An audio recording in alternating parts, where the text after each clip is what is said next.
Welcome to A Taste of AZ podcast. My name is Luke Irvin, and today we've got an epic episode lined up for you. But before we jump into that, just want to let you guys know real quick, we've got some brand new merchandise up on our website, including these Thanks for Supporting Local hats and 2 new shirts as well. If you like today's episode, please also leave us a review on your favorite podcast app, subscribe to our YouTube channel, and follow our email newsletter. With nothing else to say, let's jump into today's episode. Alrighty, so I am here in North Scottsdale with my guest. Would you go ahead and introduce yourself and where we are right now? Yeah, so my name is Dylan. I'm the owner of Stemistry, and we're here in my shop. And Stemistry is kind of a unique concept. What exactly is Stemistry? Yeah, so Stemistry is a flower bar and a coffee lab, so we're kind of all in one. I've never heard of a flower bar before. Maybe I'm just not buying enough flowers, but what exactly is a flower bar? Yeah, so we call it our flower bar because we're not really a traditional flower shop. So we have a pretty nice floral selection here. We have grab-and-go bouquets ready to go, kind of like you would find in a normal flower shop, but we also have what I call a build-your-own bouquet bar. So people can come in, grab a clipboard, a bucket, and then they can go through and pick out flowers as they like and build their own arrangements. And then you are also a coffee lab is what you call it, right? Yes, yeah. And so, that's kind of straightforward, but what is your guys' take on coffee? Yeah, so I like to take coffee and kind of break the norms for it, so which is why I call it our coffee lab, our little laboratory. So we have what I call the latte lab. We have a cool menu where we take different syrups and kind of dissect coffee and add in flower infusions or make our drinks fun and unique. And I have the honey latte. I've not tried it yet, but for instance, what is this latte that I have here? Yeah, so the honey latte is just a normal latte like you find in any other coffee shop, but then we add in local wildflower honey. Okay, and with your other drinks and whatnot, how are you coming up with the ideas? I think I saw a seasonal coffee menu over there as well. Yeah, so we just got in our winter menu today, but I just am in here after hours with different syrups and toppings, kind of experimenting and playing around, seeing what tastes good, what doesn't. Mm-hmm. So it's no secret or surprise. You're a young dude, right? I guess that is kind of a surprise, but it's not a secret, right? You're on camera. Right. People know that. What is your background? How did you end up here with a coffee shop and a flower bar? Yeah, so coffee's always been kind of a passion of mine. So I got my first espresso machine when I turned 13 for Christmas. Wow. And my parents' one rule was you can make as many drinks as you want, but you're absolutely not allowed to drink any because I was still a little too young. So I started making coffee back when I was 13. When I was 14, I went online from school due to COVID. So I was really bored and looking for ways to make money. So I started clipping landscape trimmings and selling those online. And I grew that as an online store for 2 years and then combined it with coffee, which was always my passion. But you weren't just you weren't landscaping, you were clipping like flowers and things like that, right? Yes. So I have an exotic wildlife rescue that I started even further back. So I had a lot of weird and unique plants. So I would clip those. And then after about a month, I had no plants left. I trimmed them bare. So I reached out to local floral distributors and I started adding on wider flowers and reselling them. And what is it about coffee and flowers? And I imagine there's probably several other things, but those two in particular, what got you so passionate about them? Yeah, I think it's really unique having the two together. I knew that I've always wanted to start a coffee shop, but there's coffee shops in every corner, so it had to be something kind of special, different than the others.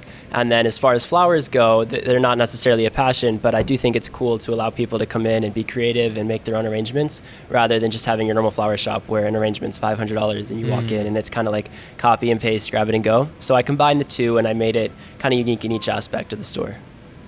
And so when you are young and how did you get into creating a wildlife refuge with exotic plants? Yes. So I've always loved animals, even more than coffee. So when I was 13 years old, I started the wildlife rescue. So it started off as just like a foundation where I'd raise money and donate it to other rescues. So when I was 13, Hurricane Harvey struck in Houston.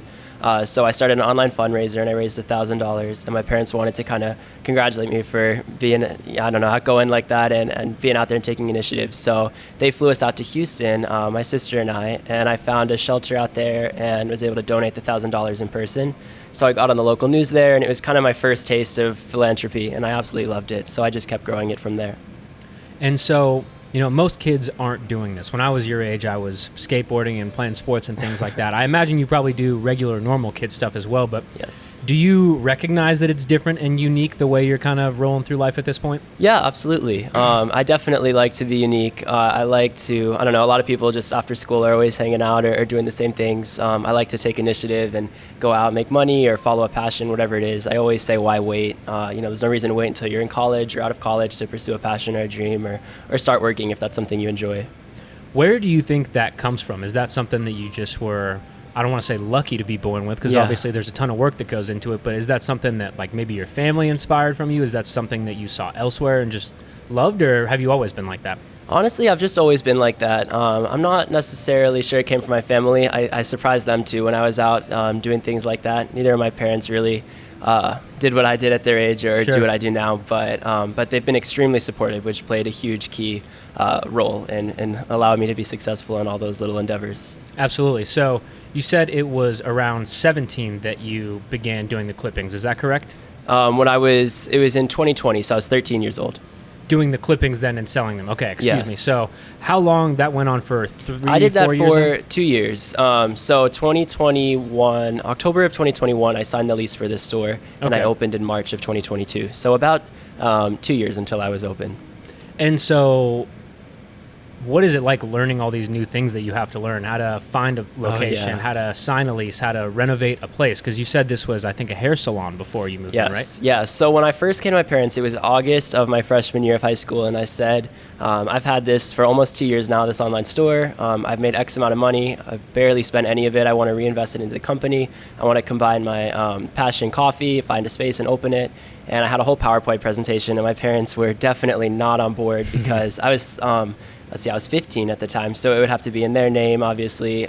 They were signing the lease, so any financial burden had to technically fall on them if I was unable to pay or was unsuccessful. But I acted as my own realtor, so I toured a bunch of spaces. I couldn't drive at the time yet, so my parents were driving me around. But I found this place. It's equal distance from my house and my school. I really liked this little plaza. It's a nice area. And the lease was affordable. I did the math. I showed them that even with 0 in-person sales, I could keep the store afloat, just continuing my online store. Wow. So I showed them it was financially backed and gave them my whole game plan, and they were supportive after a lot of convincing. How did you grow the online store to get to that point? Was it just kind of instant success when you launched it that people wanted to buy flowers, or was it a little bit more of a struggle? I would say unique marketing was the biggest key. I mean, I had, my first product was eucalyptus. So instead of just cutting and selling eucalyptus branches on there, I was selling aromatherapy shower bundles, and I would sell most of them to LA. So you just hang it on your shower, and then when the steam hits it, it infuses your whole bathroom with natural essential oils. So unique marketing and branding. I had fun boxes, and when you opened it, I'd have leaves in there that come out. I would soak my boxes in essential oils, so you get it, and it's like, whoa, these smell amazing. So really just staying unique like that, fun branding. I didn't pay for much advertising at all, and then adding a big, wide variety of products on there. At the time, 2 years ago, online flower stores weren't that popular. So if you wanted to buy roses or something unique and they weren't at your local flower shop, it was kind of hard to get it, and I had really low prices and free shipping compared to other online floral shops. Why are flowers so expensive? I honestly don't know. I mean, I see the wholesale price and the retail price, and my first florist I hired told me the markup can be as much as 8 times what you pay wholesale. And because I go into these flower shops, especially when I was opening here for inspiration, and I didn't like seeing how these arrangements were so expensive, hundreds and hundreds of dollars, and I just wanted cheap. You know, the one sitting in between us is for sale, like $15, just something cheap and easy you can run in and grab. So I told my florist that our markup had to be like way, way lower. So I mark them up as low as we can, where we can still get good quality flowers, turn a profit, and stay afloat. But I'm not sure why the industry became so expensive. Well, it's interesting. We were talking with a gentleman named Mark Ryan, who runs Riba Farms out in Santan Valley. And he said that I don't remember exactly what he said, but it was basically along the lines of like, there's absolutely no reason for him to not grow flowers because he makes more money off of flowers than all of the food that he grows on his property. Wow. And it's interesting because it's a luxury item, which brings a higher price tag. But with something as important with food, you'd think it'd be a little bit easier to sell it for a profit. I guess that's not the case. Right. Yeah. No, it is really interesting. It's just a high-end industry now. Well, so circling back to your spot, you opened, and what was the reception like when you launched the in-person program coming from online only before? Yeah, so it was super tough on my end, hiring a staff, figuring out how to lead a staff and payroll and hours and filling in this store. I'd never done any of that before, so a lot of time on YouTube. Talking, I hired a really good business consultant, so working with her, just kind of trying to learn as much as I could, as quickly as I could. But I had my grand opening on March 19th, and we had the mayor of Scottsdale out here. We had a couple hundred people turn out. I got the whole parking lot closed, and we had food trucks. So it was an amazing kind of big splash to welcome us into the community. Nice. And since then, we've just been growing and learning, but it's been amazing, so a lot of fun. And so this store has kind of evolved into new opportunities for you. Would you explain Yes. what those are? Yeah, absolutely. So I've had this store for about 8 or 9 months now, and we are now opening in downtown Phoenix in Heritage Square. I'm hoping to be open there in about a month, and it was a super tedious process getting in there. There were a lot of coffee shops that wanted to go into the space we were looking at, and it's a city-owned building in a historical plaza. So I'm really excited that we scored that building, and we're coming soon there. And so that will be kind of a similar setup to this in terms of how the flower bar is and the coffee shop, correct? Yes, so I always want to keep my ratio 50-50 when it comes to flowers and coffee. I really say we're right down the line, even in sales, but it is a smaller space. Everything will just be scaled down a little bit. And describe the space itself a little bit. Yeah, so it's a historical building. It actually used to be a carriage house. So the original landowners there in 1899 would store their carriage in the building. Wow. But it's brick. It's in a really nice city park. There's a big garden right next door you can sit in and enjoy your coffee. It's 2 stories, so we're really excited. I think it's right on brand with all the plants and foliage around. And besides the location, and I assume there will be a different look, is there anything else that sets that location apart from this one?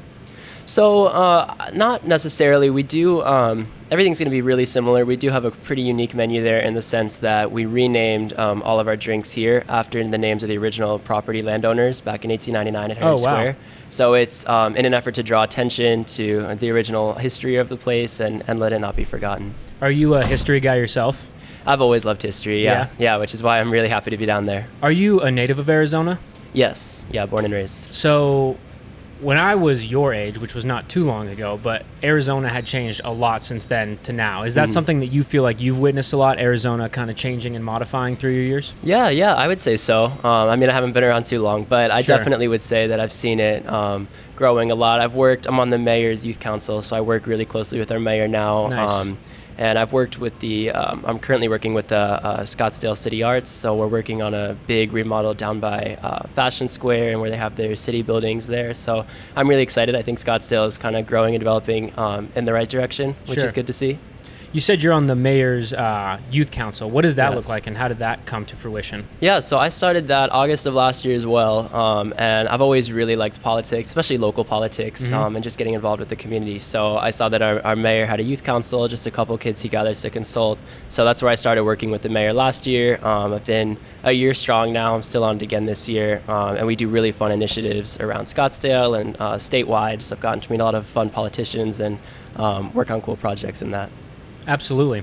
So, obviously you have your new spot opening up. Do you have any plans beyond the new spot or things that you would like to see come to fruition with Stemistry?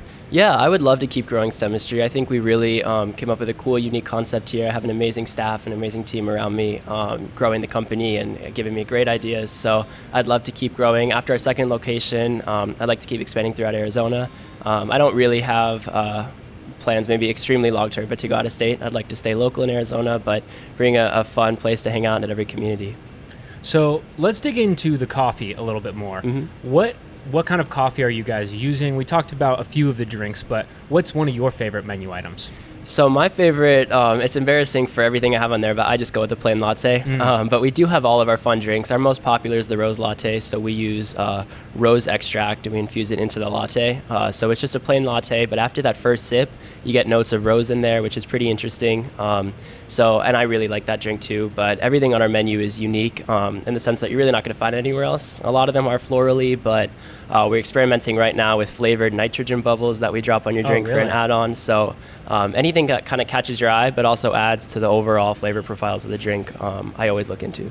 What beans are you guys using? So I love staying local, but we use beans from Georgia from an extremely small veteran-owned company. I believe we're their only client that's out of state. Oh, wow. So they're called Eubora. And how did you pick them?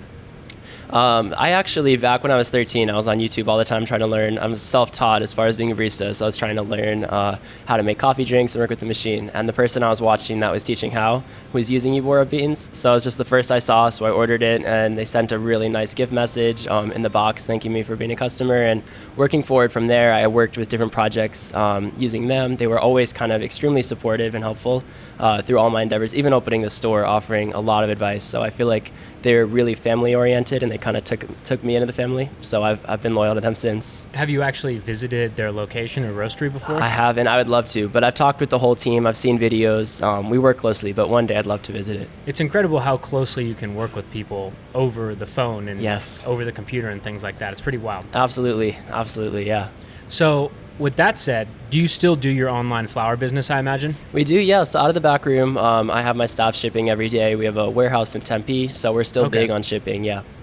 And so, like, what can people find on your website? You mentioned the kits earlier. Are those still around as well? Yes, yep. We have all live flowers. We don't do as many arrangements. It's more just bundles of flowers, so a bundle of thistle or roses or tulips, whatever it might be. And then we ship with 2-day shipping. Like I said, I try to keep my costs as low as I can, so it's fun and easy to buy flowers in there. You can make your own bouquet at home. We also have some fun, like local handmade goods. We sell cinnamon brooms every fall. Those are one of our best sellers. What is a cinnamon broom? So they're pine brooms. We have a 36-inch option and then a 4-inch option, and they're soaked in cinnamon oil, and they smell unbelievable. So every year we sell hundreds of those. Last year, I could not believe I had my garage just filled with them, and I was shipping them out all day and night. And so it's like a broom that you use for cleaning?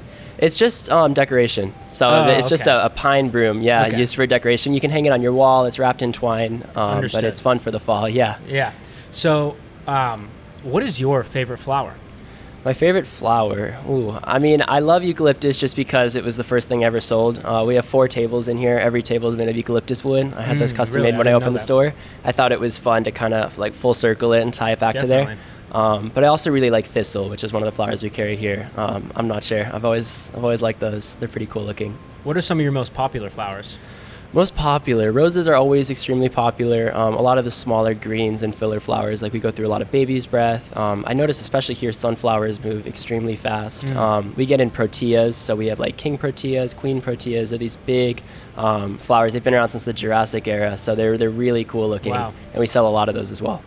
So what level of knowledge do you have across the different variety of plants? And not to put you on the spot, but I don't know anything. And you saying a plant is from the Jurassic era, I'm like, that is a very cool, fun fact to know. How intimate do you get to be with the plants in, this kind of phase of your career? Yeah, so I have a full-time florist here, so I'm not as hands-on as I once was when I first started the business. But just through 2 years of boxing out of my garage, I've learned every flower name. They're just burned into my head.